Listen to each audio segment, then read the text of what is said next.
E aí pessoal, tudo bem? Espero que estejam todos bem. Estamos em 6 de abril, né? Seguimos na nossa quarentena. Seguimos fazendo aula, portanto, em vídeo, para enviar para o pessoal, para os meus alunos, para quem tiver interesse de assistir aí no canal. Sejam todos muito bem-vindos. Muito obrigado para você que veio até aqui me assistir, você que é meu aluno, você que é meu amigo, você que está passando por aqui, você que recebeu o link, você que viu em algum lugar um card, alguma coisa, entrou, por favor, fica aí, se inscreve, assiste até o final, colabora, e vamos lá, né? Vamos seguir então adiante nesse período de quarentena, cumpra as determinações aí das organizações de saúde, mantenha-se seguro e não se preocupe que nós estamos no outono e, como diria Sandy Júnior, né? O outono é sempre igual, as folhas caem no quintal, só não cai o meu amor, pois não tem jeito, é imortal. Péssimo. Vamos lá então, vamos direto para o conteúdo. Enfim, Egito Antigo. O Egito, né? A gente estuda o Egito lá depois de estudar a pré-história, surgimento da humanidade, essa coisa toda. O Egito, ele é um conteúdo histórico que as pessoas demonstram interesse por conta da civilização que se formou e das particularidades, das curiosidades do povo egípcio antigo, né? Então as pessoas geralmente já ouviram falar, né? E aí quando eu falo em Egito, o que as pessoas lembram, né? As pessoas eventualmente lembram da pirâmide, da esfinge, dos faraós, das múmias. E de fato são as coisas que chamam a atenção, né? São as curiosidades históricas aí que a gente gosta de conhecer. O que a gente precisa saber sobre o Egito? O grego Heródoto, né, já dizia que o Egito ele é uma dádiva do Nilo. E é por aqui que a gente começa, né? O Egito só pôde existir por conta do Nilo. O rio Nilo terá uma influência muito grande nessa sociedade, tá? A gente estuda esse período aí, depois de estudar pré-história, depois de estudar o surgimento do ser humano, os períodos ali da pré-história, a Revolução Neolítica, quando o ser humano passa a descobrir a agricultura e aí passa a se sedentarizar, viver no mesmo lugar.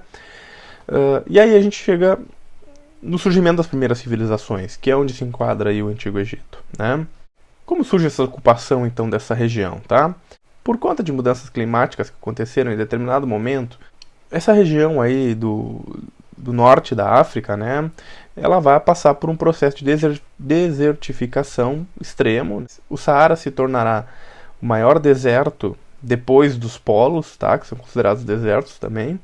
Isso vai fazer com que as populações humanas que viviam por ali tenham que migrar para acompanhar os animais que eles caçavam, tá? Essa região vai se tornar o deserto, como a gente conhece hoje, entre 10.000 a 5.000 anos antes da Era Cristã, né? Os animais, via de regra, vão se fixar próximos às regiões onde tem água, né, nas regiões dos rios. E o ser humano vai se fixando nessas mesmas regiões em função da sua alimentação.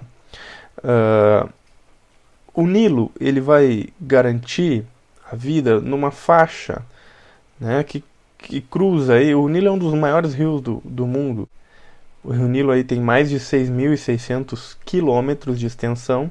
Estima-se que ele permitia, né, já no Egito Antigo, aí, uma área de 30.000 quilômetros quadrados, né, cultiváveis. Tá? Porque, além de ser uma fonte permanente de água, né, o Rio Nilo vai ter uma característica também, que ele vai ter cheias anuais.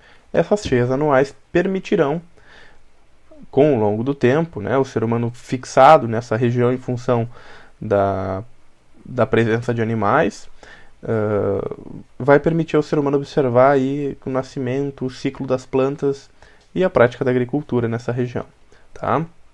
E aqui, gente, o processo ele é um processo demorado. No início, tribos, né, essas tribos vão crescendo, vão agregando gente, dão origem a uma estrutura que a gente chama de nomo. Nomo, com N. Nomo, que com o tempo passa a ser governada por um nomarca. Essas estruturas que eram como pequenas aldeias, que crescem, vão tomando volume, e por isso passam a ter um administrador, essas estruturas elas surgem em função do crescimento populacional. Vai haver uma oferta de alimento no Nilo, uma oferta de alimento animal, e com o tempo a descoberta da agricultura vai permitir uma oferta de alimento de origem vegetal mais segura, e isso vai fazer com que, com a melhora da alimentação, haja um crescimento de população. Esse crescimento populacional ele acaba pressionando a sociedade. Se você melhora, nesse período, principalmente a gente está falando, tá? Isso, principalmente nesse período aí, isso é fundamental para o desenvolvimento, para a evolução do ser humano.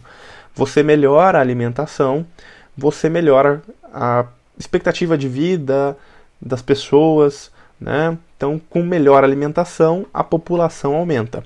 Aumentando a população, você tem mais pressão sobre a alimentação. Então você precisa produzir mais. E neste período, onde o ser humano ainda está descobrindo a agricultura, ainda está descobrindo novas técnicas, ainda, né, onde a segurança alimentar ainda não é uma garantia, as melhoras na produção de alimentos significam um aumento populacional importante. Tá? E aí ele vai pressionar de novo os alimentos. A produção de alimentos. Então isso é importante para a gente entender como que de repente uma pequena tribo de caçadores vai acabar se juntando, ficando maior, muita gente vai se reunir nas margens do Nilo para viver em função da caça e de agricultura, que provavelmente no início era de pequeno porte, mas com o aumento da população vai haver uma disputa pelas terras, e aí essa disputa pelas terras deverá gerar já uma divisão na sociedade, entre quem vai ser nobre, dono de terra, e quem vai ser camponês, que a gente chamava de felaz.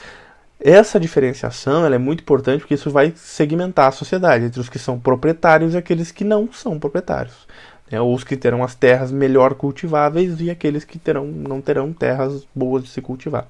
E terão de trabalhar para os que têm as terras cultiváveis. Além disso, nós teremos o surgimento dos nomos, então essa estrutura, né? Essa estrutura que era como se fosse uma vila, uma pequena cidade, e que vai ser administrada por um líder. Será que vocês estão ouvindo essa buzina? E que vai ser administrada por um líder, o nomarca. Tá? E aqui, gente, esse poder ele vai estar vinculado à propriedade da terra e provavelmente ao sucesso na administração das colheitas e essa coisa toda. Tá? Então, aquele que era um bom líder, né, que conseguia fazer com que a colheita seja boa, aquele acabava se tornando uma pessoa mais poderosa, mais influente, que melhor agradava os deuses. A religião aqui vai ser uma religião politeísta, cada nomo terá o seu ancestral que vai ser cultuado, ele pode ser uma imagem de um animal, uma imagem de uma planta, pode ser um misto dos dois com o tempo, vai dar origem a uma religião egípcia com muitos deuses, e antroposomórfica, uma mistura de ser humano, animal, outras coisas, né? Outras formas de representar os deuses, tá? O Nilo, então, gente, vai ter cheias todo ano, né? E aí a permanência do ser humano no local por conta da oferta de alimento dos animais, essa coisa toda, vai fazer com que ele veja, com que ele em determinado momento se dê conta que o Nilo ele tem cheias entre julho e outubro, né? Entre julho e setembro, julho e outubro. Então, onde vai haver uma fertilização natural desse solo, né? O Nilo vai subir, vai inundar uma série de regiões, né? E com isso vai acabar levando um limo e tal, né? Uma série de materiais orgânicos que vai fertilizar o solo, permitindo a agricultura, né? Aí a galera plantava, né? A galera plantava e de novembro a junho aí tinha que cuidar da plantação, tá? Que era o período que a gente chama de período da vazante, né? Onde estava destinado aí o plantio e a colheita, tá? Com o tempo, com o aumento da população e a necessidade de se produzir mais alimento, a gente vai ter a necessidade de obras mais complexas, de obras hidráulicas para proteger as plantações das cheias, ou para tentar estender essa área cultivável, ou para tentar fazer com que essa água, quando inunde, alcance mais lugares, para quando essa água inunde, ela chegue e forme determinado lago mais longe do que a margem do rio um pouco, podendo garantir um reservatório de água para o período de seca, né? Enfim, além de demandar planejamento de estoque de alimento para o período de seca. Então estas coisas podem ser, provavelmente, o que levam à formação do Estado, tá? Quando a gente está falando disso, a gente está falando, né, de uma teoria, né, que a gente chama de modo de produção asiático, tá? O Egito não fica na Ásia, o Egito fica na África, né? Mas é como os marxistas como Marx chamou, né, esse modo de produção, que é a ideia da servidão coletiva, né, do Estado teocrático, enfim, tem uma série de características aí. A gente chama essas sociedades de sociedades hidráulicas, porque elas terão uma vinculação muito importante com o rio. Tá? Então serão sociedades muito similares. O Egito, a Mesopotâmia, que estará influenciada aí pelos rios Tigres e Eufrates, e também a gente entende lá, né, a sociedade chinesa entre o Rio Amarelo lá, né, e a própria Índia, né, lá na margem do Rio Indo, né, depois translada-se para o Ganges e tal, essa coisa toda. Enfim, são assuntos para outro momento, mas vamos focar aqui no Egito. A ideia é essa, uma sociedade hidráulica, dependente dessa relação aí, que surge por conta dessa relação com essa única fonte de água que é o Nilo. Tá? E aí esses nomos, né, com o tempo, essa disputa de terra vai formar aí uma casta, provavelmente vai haver disputa entre os próprios nomos, só que com o tempo essas regiões vão se unir. Aí a gente vai ter a formação de dois reinos, né, o reino do Alto e do Baixo Egito. E aí o reino do Alto e do Baixo Egito, isso ocorre porque a gente divide o Nilo assim, né.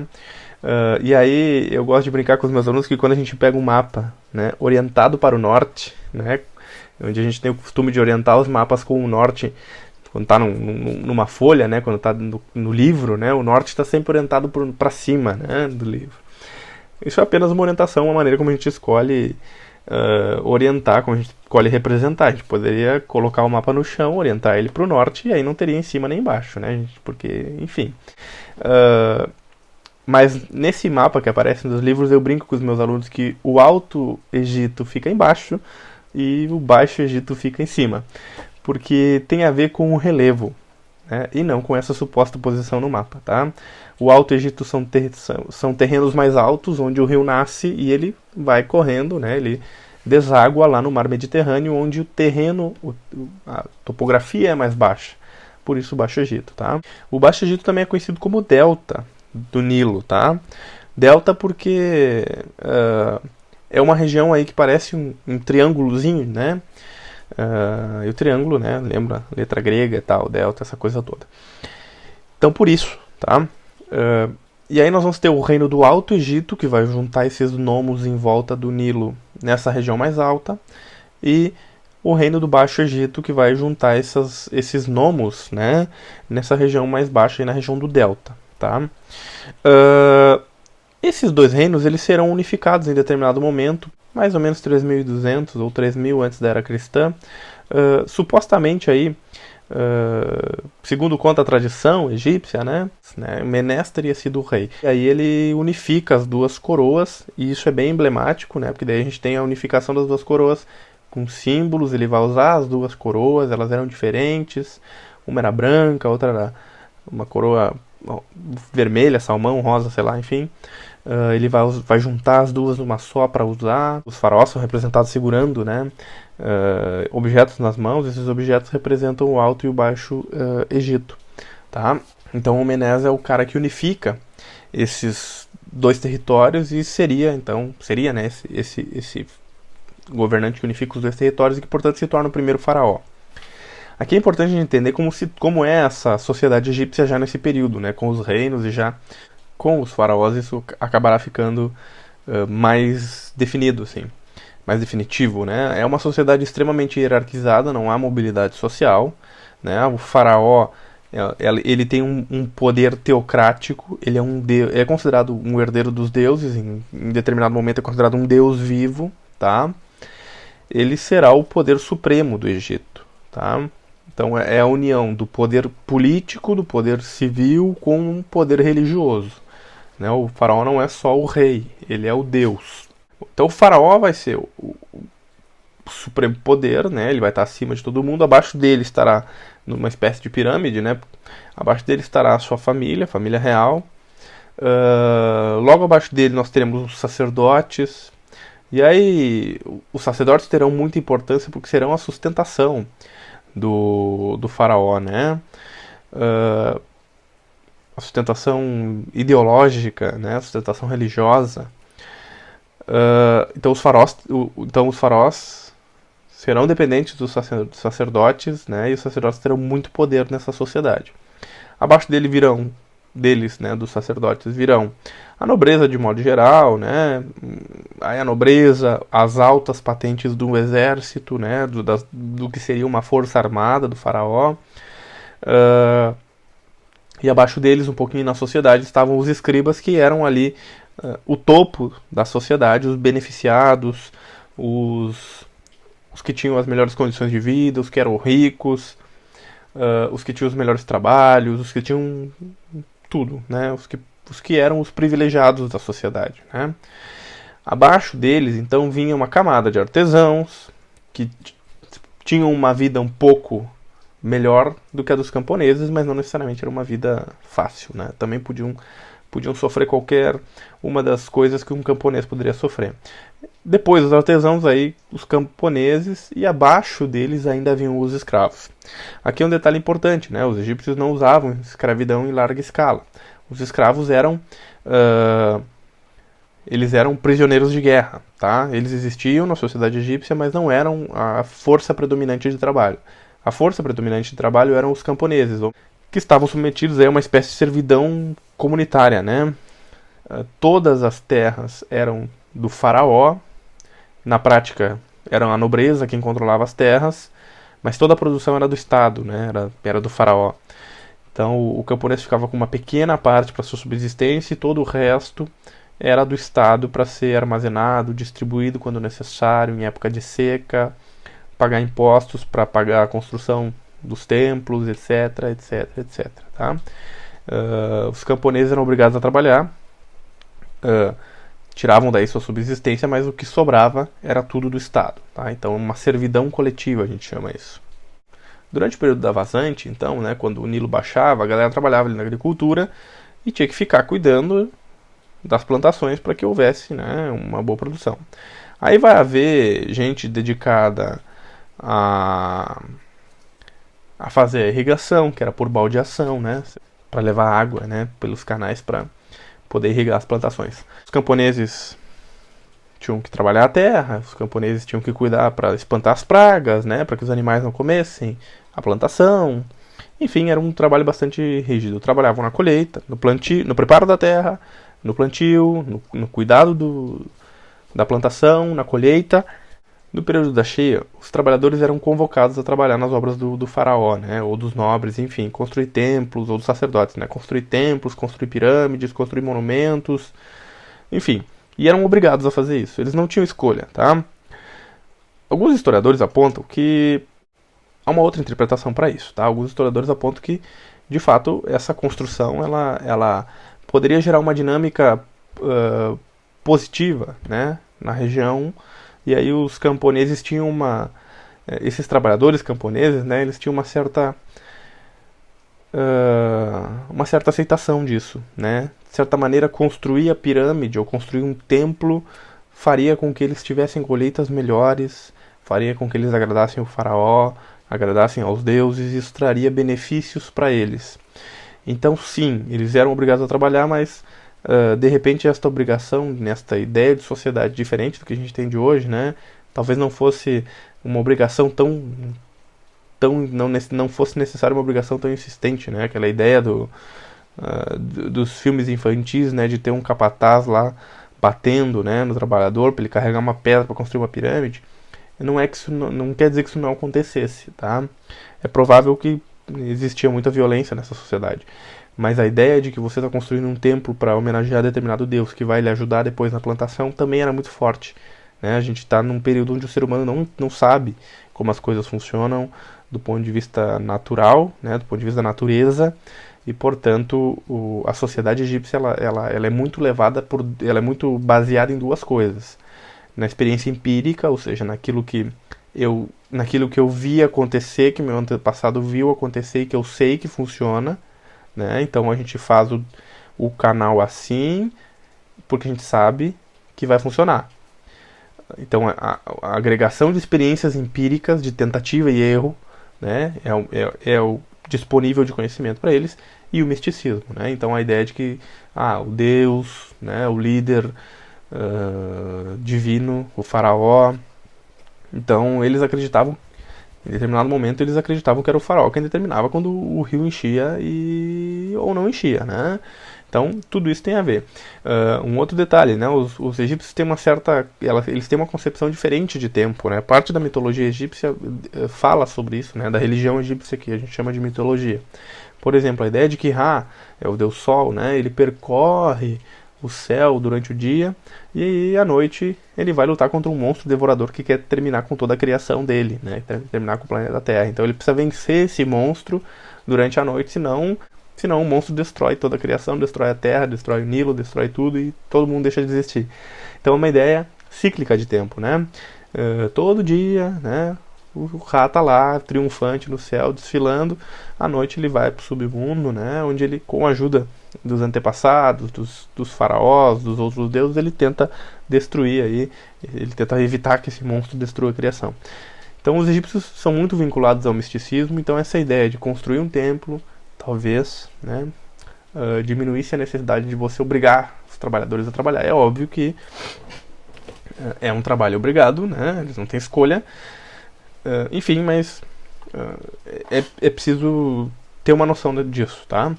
Ok, eles eram convocados, mas assim, né, essa ideia do capataz lá com o chicotinho obrigando todo mundo a trabalhar, talvez não fosse bem assim, tá? É óbvio que as elites eram violentas, mas, enfim, é uma característica das sociedades antigas, né, a presença dessa violência. Mas enfim, vamos lá, vamos por partes. E aí nós temos então uma divisão de períodos no Egito, tá? Então beleza, eu falei que o Menes lá é o primeiro faraó. Então ele estabelece uma dinastia, uma família que vai governar, de faraós. O que vem antes disso, lá a formação, os nomos, esse período a gente chama de pré-dinástico, antes das dinastias, tá? Então é a formação dos nomos, a fixação nessa região, a formação do Alto e Baixo Egito e pré-dinástico, né? Menes unifica, supostamente. A gente tem aí a primeira dinastia, a gente tem aí o Antigo Império, tá? E aqui é importante, o Antigo Império, pô, professor, começou, já vai vir um monte de nome, vai vir um monte de nome que mais ou menos tem que saber. Mas não é tão difícil assim. O Antigo Império é o período onde a gente tem a construção das grandes pirâmides de Gizé. Então essas as mais famosas pirâmides do Egito, né, de Quéops, Quefren e Miquerinos, elas são construídas no Antigo Império, nesse primeiro momento, tá? Depois disso a gente tem um período aí onde a nobreza se revolta contra o faraó. A gente vai ter um período em que o poder deixará de estar completamente na mão do faraó e os líderes locais voltarão a ter um poder de mando muito importante, tá? No Antigo Império, os nomarcas eles foram inseridos na estrutura do Estado, eles eram representantes do faraó. Com o tempo, o faraó perde poder, enfim, provavelmente em função de problemas climáticos e de uma seca do Nilo, algumas secas recorrentes do Nilo que levam a uma baixa da produção e uma insatisfação da nobreza e da população em geral, e as dificuldades dos trabalhadores, né? Então, nesse período há um período de mais ou menos 400 anos onde o poder do faraó é enfraquecido, tá? Os historiadores chamam isso de período intermediário. Primeiro período intermediário são dois, são pelo menos dois, tá? Mas enfim, um período de enfraquecimento aí do faraó, tá? No final do Antigo Império até o início do Médio Império. O Médio Império é um período onde há essa retomada através da influência de Tebas, a cidade de Tebas. Ela se tornará a capital, tá? Os seus sacerdotes adquirirão um grande poder e vai se manter aí esse Médio Império até uma invasão dos Hicsos, tá? Depois a gente vai ter final aí, quando os Hicsos invadem, a gente vai ter um período também considerado intermediário, porque vai ficar alguns anos aí. Os Hicsos vão dominar principalmente a região do Delta, que é a região do Baixo Egito, ali próximo ao Mediterrâneo, tá? Então os Hicsos vão dominar essa região aí e vão estabelecer aí uma dinastia, né? Um reino específico e tal. Só que no Alto Egito vai haver ainda, né, em Tebas, só que ele vai ter aí no faraó, só que ele não vai ter domínio lá do Delta, tá? Essa reunificação vai acontecer no período que a gente chama de Novo Império, que é quando os Hicsos são expulsos. E esse aqui é um período importante também, e aqui a diferença desse, tá? É porque é nesse período que vai haver uma tentativa de transformar a religião egípcia, né, numa religião monoteísta.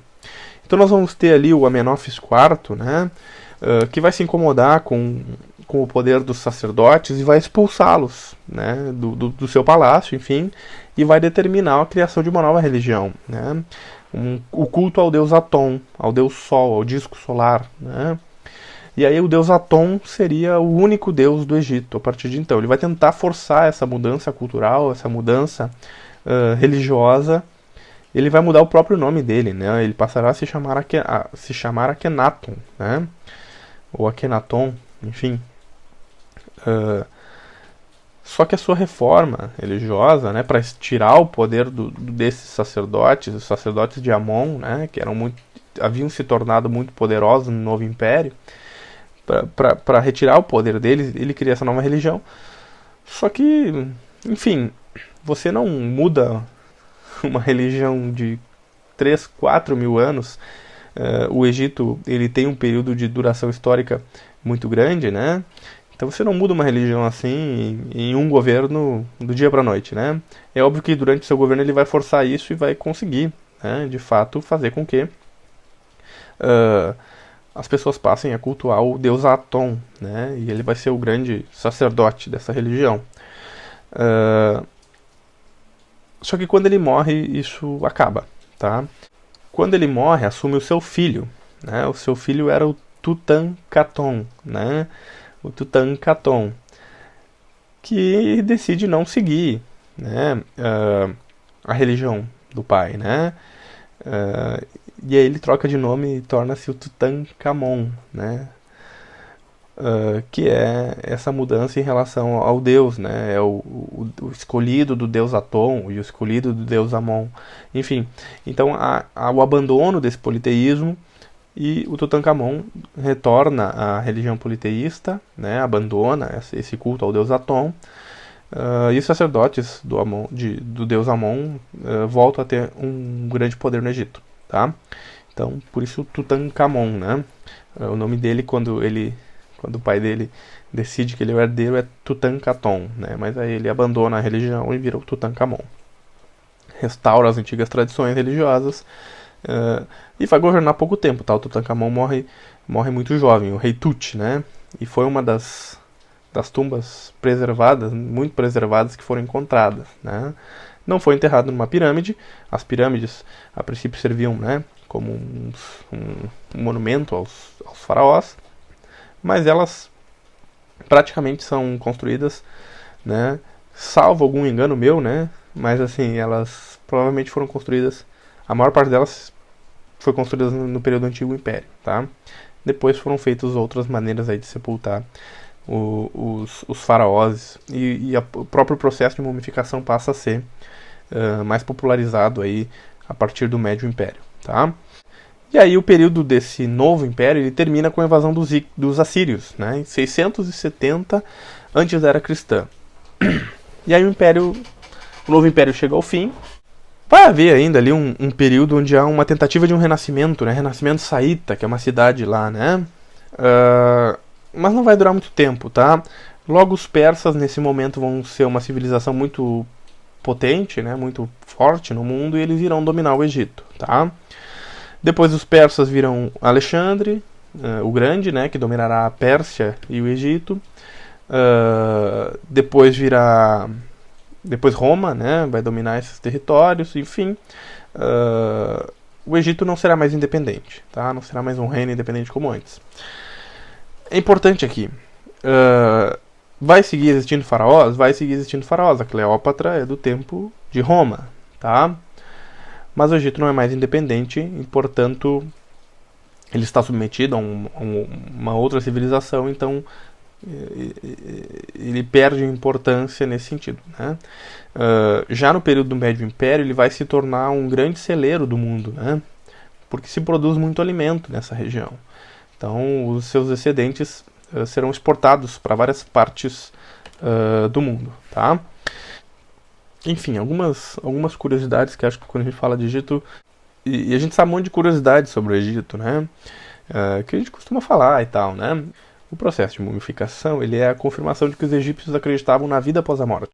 A ideia deles era que o corpo precisava ser preservado, então se conservava o corpo, né? E no caso dos faraós, o máximo de coisas que eles fossem necessitar no pós-vida.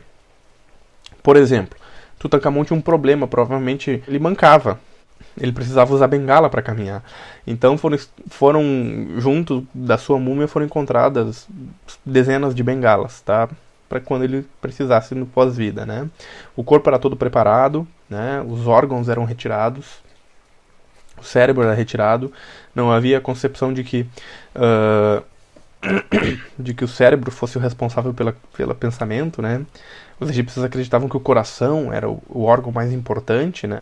Tanto que na mitologia egípcia o morto ia até o seu julgamento e lá ele pesava o seu coração, né? E o seu coração deveria ser mais leve do que uma pena, ele não podia trazer pesos no coração para que ele pudesse ir viver com os deuses num paraíso, tá? Senão ele poderia ser devorado aí, se o coração dele não fosse leve o suficiente, puro, se ele não fosse puro o suficiente, ele poderia ser devorado aí por um monstro devorador, né? Metade crocodilo, metade hipopótamo, enfim. Esses registros nos dão a certeza de que eles acreditavam, né, na vida após a morte. Outro ponto importante é sobre a escrita egípcia, né? Eu falei sobre os escribas. Os escribas, eles eram muito importantes porque era muito difícil saber ler e escrever na sociedade egípcia, né? O alfabeto egípcio, né? Ele é muito complexo. Os hieróglifos, né? Nós temos 3 linguagens, né? A linguagem hieróglifa, hierática, enfim, e demótica, né? Que vão surgir durante todo esse período. Os hieróglifos, eles são uma linguagem mais formal, né, muito utilizada principalmente nas cerimônias religiosas, e a escrita demótica mais simplificada e a hierática também, tá? E aí eram utilizadas aí. Mas pouquíssimas pessoas sabiam ler e escrever. Então, quem sabia era muito diferente na sociedade.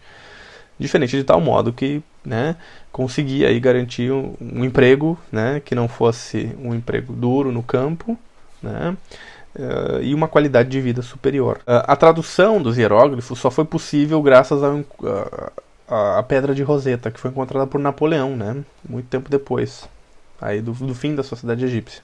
A linguagem foi perdida, né, durante muito tempo não se sabia como interpretar, né, esses hieróglifos, e aí o Napoleão encontra, umas tropas do Napoleão, né, encontram a Pedra de Roseta, e aí ela é levada para a França, e aí um linguista, né, o Champollion, acaba conseguindo fazer a primeira tradução aí dos hieróglifos, e a partir daí os estudos avançam ao longo do tempo. É isso então, tá, gente? Só para finalizar aqui, só para retomar então umas coisinhas importantes, rapidinho então, do que eu falei nesse vídeo, tá? A população se fixa no Nilo por conta da busca dos animais, vão surgir pequenas comunidades, os nomos que vão crescer, vão se unificar, vão dar origem a 2 reinos, do Alto e do Baixo Egito. Esses reinos serão unificados, que será o primeiro faraó.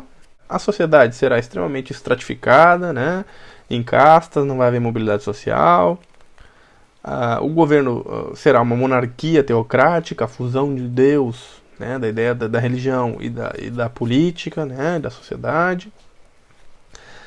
Nós temos as divisões dos períodos, né, o pré-dinástico, antes da unificação, antes de surgir o faraó, o antigo império, né, que é quando o Menes unifica, a gente tem a primeira dinastia, né, é onde se constrói as pirâmides de Gizé, primeiro período intermediário ali, o médio império, onde a gente vai ter o domínio de Tebas, né, e a invasão dos Hicsos, que termina com o médio império, o novo império, que é a expulsão dos Hicsos, e no novo império é o período onde a gente tem aí a tentativa de monoteísmo no Egito com o Akhenaton e a sua religião, tá? E também é o período do Tutankhamon aí, tá? Então, lembrar disso, tá? Sociedade hidráulica muito vinculada ao rio, né? Modo de produção asiático, né? Dependência do rio, servidão coletiva dos camponeses, uma estrutura de poder centralizada num governo, numa monarquia teocrática, né? Estratificação da sociedade, né? Diferenças sociais importantes. Na religião, deuses antropozoomórficos, né? Mistura do ser humano com animais. Enfim, acho que é isso, tá, gente? Acho que é isso, espero que tenham gostado, espero que tenham aproveitado, espero que tenha ajudado vocês com alguma coisa que vocês não sabiam, não se lembravam, não tinham entendido dessa maneira. É um prazer revê-los por aqui. Por favor, curte o vídeo, compartilha, me ajuda aí, né? Tô aqui tentando te ajudar com a história, me ajuda aí, curte, compartilha, deixa aí no seu comentário o que você achou do vídeo. Muito obrigado de novo por ter vindo até aqui. Eu fico muito feliz quando eu vejo lá pessoal está visualizando. É realmente muito gratificante que vocês estejam por aqui. E é um prazer revê-los com saúde. Voltem sempre à casa de vocês, puxa um banco, senta no chão e fica aí me escutando falar de história enquanto a gente estiver na quarentena e depois da quarentena, e a gente vai passar por tudo isso, tá? É um prazer tê-los aqui, muito obrigado de novo e até o próximo vídeo. Tchau, tchau.